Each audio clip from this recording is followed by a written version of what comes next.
কি পরিমাণ আল্লাহকে ভুলে গেছো, তোমার উপরে খোদার কি পরিমাণ লানত পড়ছে, অভিশাপ পড়ছে। 1 বছরে কোনো দিন ফজরের নামাজ পড়লো না। বাবা জীবিত, মা জীবিত, মুসলমান, বাপমার ঘরে ঘুমায়, অথচ কত বড় জানোয়ার এটা। এটা তো আস্তা জানোয়ার, এ তো মানুষের বাচ্চা না, এটা তো আস্তা জানোয়ার। এটা তো একটা চতুষ্পদ জানোয়ার ছাড়ার কিচ্ছু না, জন্তু ছাড়ার কিছু না। মুসলমানের বাচ্চা কেমনে এতদিন আল্লাহকে ভুলে থাকে? 30 বছর মানুষের মিথ্যা বলে, একজন মুসলমান বুঝি 30 বছর সুদ খায়। কি বলেন বলে? 30 বছর আপনার ঘরে নাচ গান চলবে, প্রতিদিন নর্তকী নাচবে, টেলিভিশন নাটক সিনেমা চলবে। আহা, আখিরাতের কথা কোনোদিন মনে পড়বে না? কোনোদিন কি বলবেন না যে এগুলা গুনাহ? 30 বছর লাগাতার মিথ্যা বলবেন, গালি দিবেন, ওজনে কম দিবেন, এ কেমন জিন্দিগি বাবা? 60 বছর বয়স এখনো বিড়ি সিগারেট খান, কতদিন পরে মনে পড়বে কবর? 60 বছর বয়সও কথায় কথায় গালি দেন, কত বছর পরে মনে পড়বে কবর? 60 বছর বয়সও চা দোকানে বসে বসে রঙিন টেলিভিশনে নর্তকীর নাচ দেখেন, তাহলে আরো কত বছর পরে মনে পড়বে আপনি মরবেন? ইনসাফের কথা কোন, বিচারের কথা কোন। এখনো মরার সময় হয় নাই, এখনো ফল পাকে নাই, এখনো হায়াত শেষ হয় নাই। দুনিয়া আরো ভোগ করবেন, কবরে যাইবেন না তাইলে? আপনি তাইলে মরবেন না চাচা? আহা বাপ, কেমনে বলে গেল?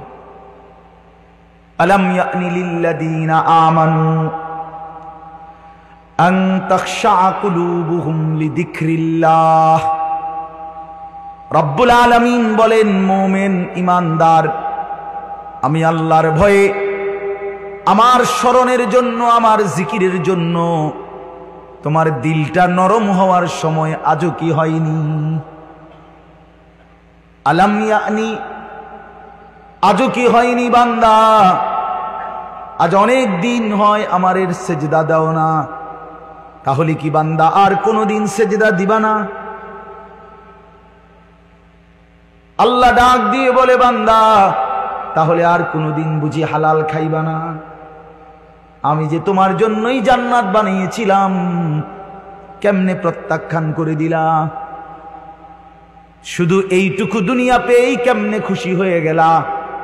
এটুকু দুনিয়া তো আমি জন্তু জানোয়াররাও খাওয়াই, এটুকু দুনিয়া তো আমি কাফের বেঈমানকেও খাওয়াই, সামান্য এটুকু দুনিয়া নিয়েই খুশি হয়ে গেলা? অনন্তকালের আখিরাত তাইলে নিবা না?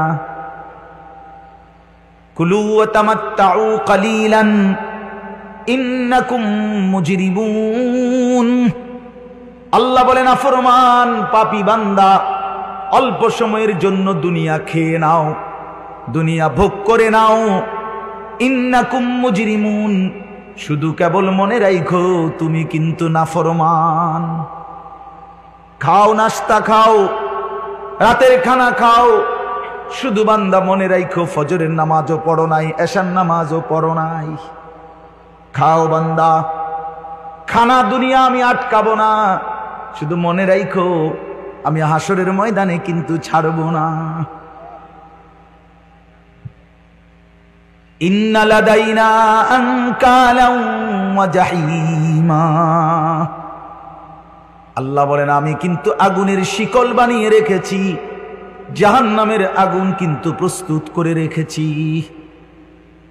দুনিয়া তো আমি খাইতে দেই বান্দা, দুনিয়া আটকাই না, ডাকলেও খাওয়াই, না ডাকলেও খাওয়াই। অনুগত অবাধ্য ইমানদার বেঈমান আমি তো সবাইকেই দুনিয়া রিজিক দিচ্ছি, তাই না? কথা বলেন না কেন? সূর্যের আলো কাফের বেঈমানের বাড়িতে ওঠে না? চাঁদের আলো ওঠে না? দুনিয়া তারা ভোগ করছে কিনা বলেন? আল্লাহ তাআলা বলে, বান্দা দুনিয়া খাচ্ছ, ভোগ করছো, দুনিয়া নিয়ে মাতলামি করছো, এটারে খুব তৃপ্তির কিছু মনে করো না। দুনিয়া আমি কুত্তারেও খাইতে দেই। ছেলেরা মনে রাখো, শুধু ভাত মাছ খাইতে পারতেছো আর ঘুমাইতেছো, আর মোবাইল টিপতেছো আর নর্তকী দেখতেছো। আল্লাহ চেনো না, আখেরাত চেনো না, কবর চেনো না, মৃত্যু চেনো না, জাহান্নাম বুঝো না, জান্নাত বুঝো না, আল্লাহর ভয় বলতে কিছু চেনো না। শুধু মনে করছো খাইতেছো আর ঘুমাইতেছো। রাস্তার কুত্তার দিকে তাকায়ও, ওই কুত্তাও খায় আর ঘুমায়, কুত্তাও খায় আর ঘুমায়, কুত্তাও পেশাব পায়খানা করে, কুত্তারও যৌন চাহিদা পূরণ হয়, এজন্য কুকুরেরও বাচ্চা কাচ্চা হয়, হয় না?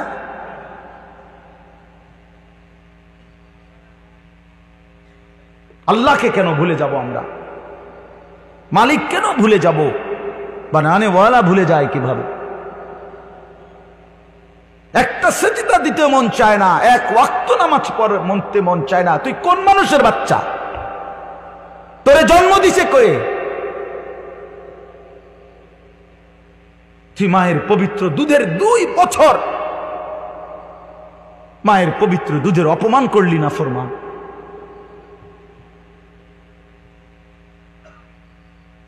এই জন্য আমরা প্রত্যেকেই ফিকির করি, দিল দিয়া ভাবেন। প্রতিটা ওয়াজ, প্রতিটা মাহফিল বাবা, কবরবাসীদের রুহের মাগফিরাত যেমন দরকার, আপনাদের হেদায়েতও তেমন দরকার। ঠিক কিনা বলেন? কবরবাসীদের জন্য, ওরা তো চলেই গেছেন, ওনারা তো চলেই গেছেন, ওনাদের জন্য দোয়া ছাড়া আর কিছুই করার নাই। না আমি ওনার কিছু সংশোধন করে দিতে পারবো, না উনি ওনার নিজের কিছু সংশোধন করতে পারবে। পারবে কিনা বলেন না? শুধু দোয়া, শুধু দোয়া। কিন্তু আমার হাতে, আপনার হাতে তো এখনো যেটুকু হায়াত আছে, এটুকু হায়াতে সংশোধন করার সুরত আছে, আছে না? এখন তো আছে। নিঃশ্বাস যাওয়া পর্যন্ত তো সুযোগ আছে বাবা, এখনো তো সুযোগ আছে।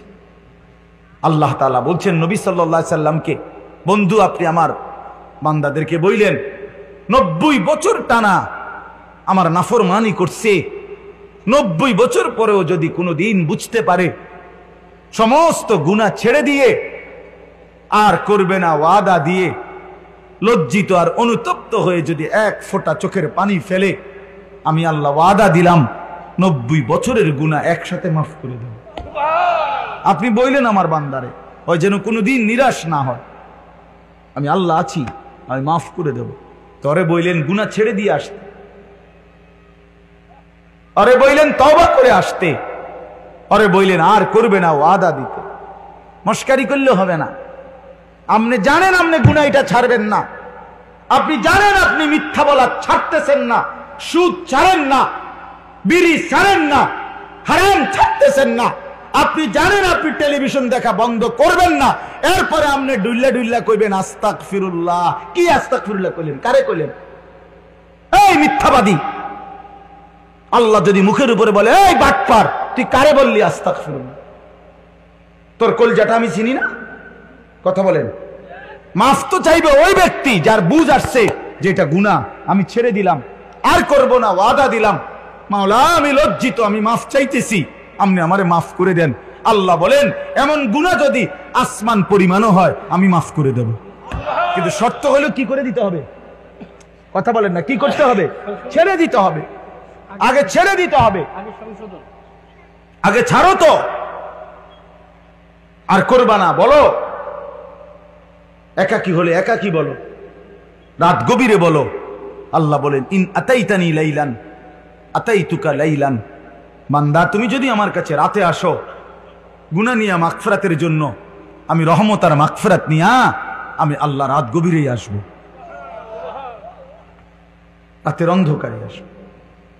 আমি রাতের 3টায়ও ঘুমাই না, দিনের 3টায়ও ঘুমাই না, আমি রাতের 4টায়ও ঘুমাই না, আমি দিনের 4টায়ও ঘুমাই না। আমি আল্লাহর কোনো শুক্রবার শনিবার নাই, আমার কোনো ছুটি ছাটা নাই। আমি 24 ঘন্টা আল হাইয়ুল কাইয়ুম, আমি সর্বদাই জীবিত, আমি সারাক্ষণই আছি, কায়নাত পরিচালনা করছি। আল্লাহর কোনো বিশ্রাম আছে? আল্লাহর কোনো ক্লান্তি আছে? আল্লাহর কোনো ভুল আছে? আল্লাহর কোনো ছুটে যায় কিছু? তো আল্লাহ আমাদেরকে বুঝ দান করেন। ভাই আমার কথা সহজ সরল কথা, আমি আপনাদের পরিবর্তন চাই। কারো ঠেলাঠেলি ধাক্কা ধাক্কি, কারো খোসাখুসি, টোটালি আমার আর পছন্দ না, আমারও হায়াত শেষ, আমারও জিন্দিগি। আল্লাহ তাআলা কোরআনুল কারীমের মধ্যে বলছে, বান্দা বয়স যখন 40 পূর্ণ হয় তারপর থেকে পুরা ফিকির আখিরাত। ওয়ালাম্মা বালাগা আশুদ্দাহু ওয়া বালাগা 40 সানা।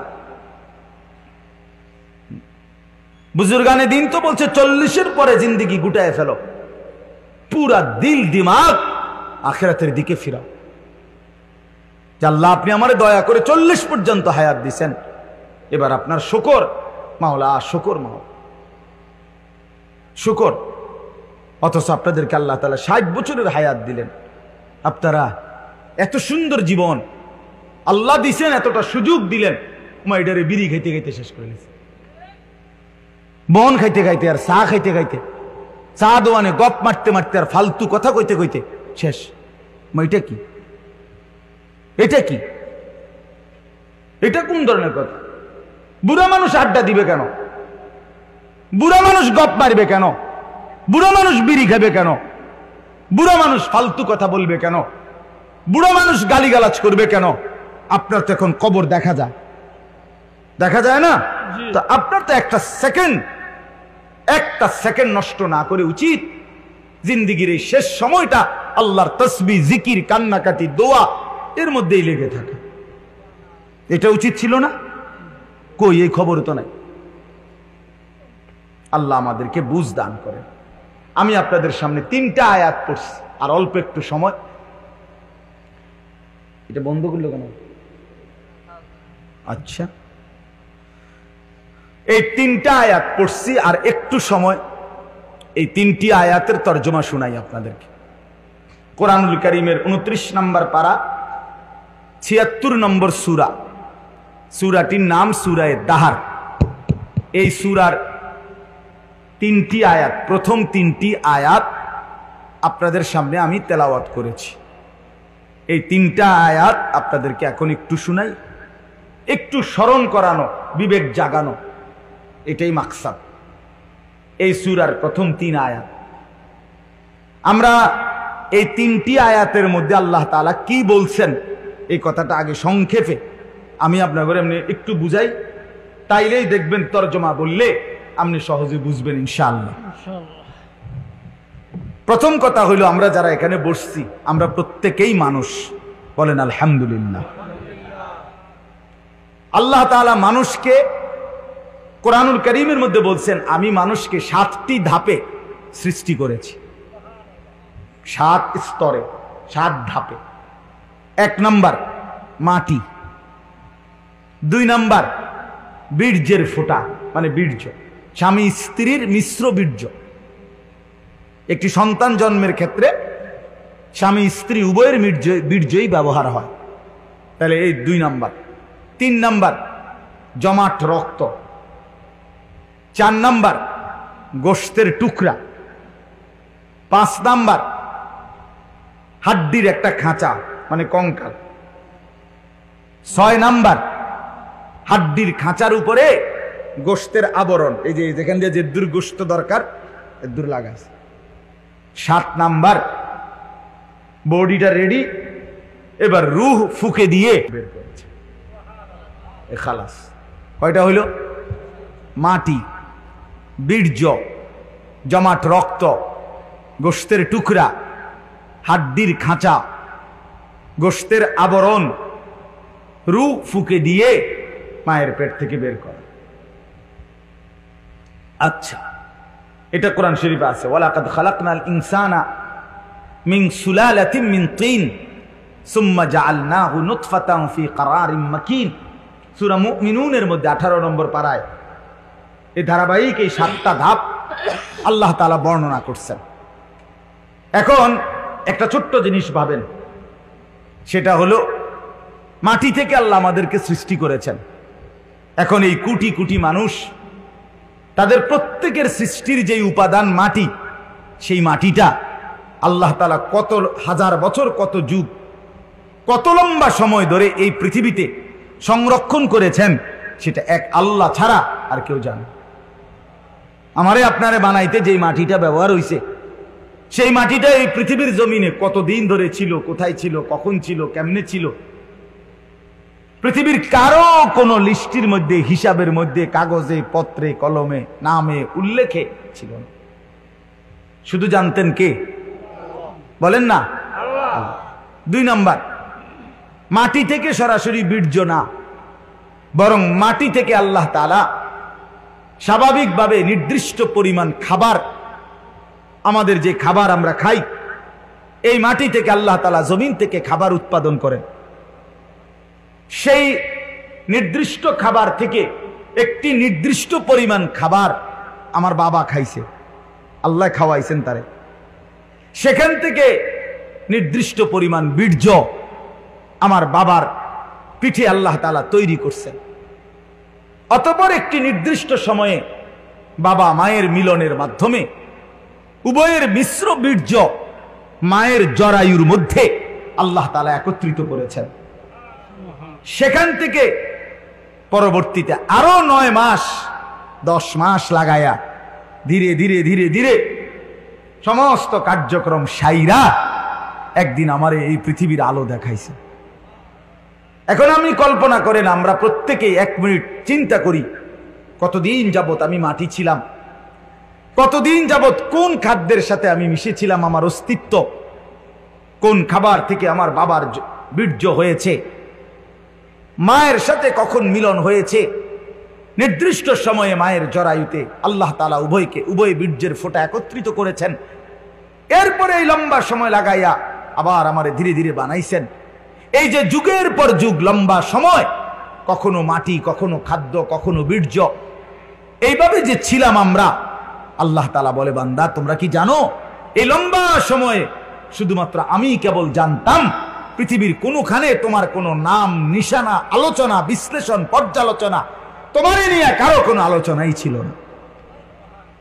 তাহলে এত লম্বা সময় ধরে, এত দীর্ঘকাল থেকে তোমারে আমি আগলাইয়া আজকে আমি মায়ের পেট থেকে তোমারে পৃথিবীর আলো দেখাইলাম, এতদিন পর্যন্ত তোমারে আমি সংরক্ষণ করলাম, তুমি কি একবারও জানতে চাইলা না আমি তোমারে এতদিন লাগাইয়া কেন বানাইলাম, এত যত্ন করে তোমারে কেন বানাইলাম, এত লম্বা সময় লাগাইয়া কেন বানাইলাম, কতদিন ধরে মাটি হিসাবে রাখছি তুমি তো জানো না, কেউ জানে না, কতদিন হিসাবে খাবারের মধ্যে রাখছি কেউ তো জানে না।